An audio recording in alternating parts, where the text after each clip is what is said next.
Hi, my name is Andrea Sparks, and I'm the Director of Governmental Relations for Texas for Buckner International, which is a Christian nonprofit that serves vulnerable children, families, and seniors. And I come to this position from a long career in child welfare, mostly working with abused and exploited children at Texas CASA, at the National Center for Missing and Exploited Children, and then at the governor's office on his child sex trafficking team. So summing up all of my experience and lessons learned about protecting vulnerable children, I think the main takeaway is, for the most part, it's not stranger danger that we need to be worried about and warning our children about. We used to talk about, the strange man and the strange van in the park or the playground. Really, what's happening now is our kids are groomed by people they know and trust, and that we know and trust, and or people who get to know them on the various social media sites, messaging sites, even online games. More and more predators are using the internet and related technology to reach out to our kids. I think all kids are vulnerable because they're kids, right? And kids want to please. They want to seem popular on social media. They want to engage with others and feel like they belong to something. And predators, both online and offline, know very well how to manipulate that need. Especially now when we think our kids are safe in their bedroom with their phone or their computer, they're not. I mean, we really need to recognize that anytime a child is online, they are very vulnerable to being approached by someone who's going to manipulate them, blackmail them into sending illicit messages or photos or videos, even sometimes getting them to meet them in person. After working with so many organizations who've served so many sex trafficking victims, I would say the number one thing is that the youth and the survivors of that experience say that they just wanted to belong. They wanted to feel needed. They wanted to feel loved.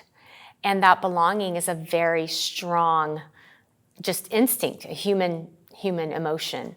And so that's the main thing, I think, as parents, as faith communities, as caregivers, is to ensure that all kids have that feeling of belonging and community, and that they are loved and that they are precious, And then the other thing I think is so important is that when a predator approaches them and when they start talking to someone online they're not supposed to, and it will happen, we can't shame them.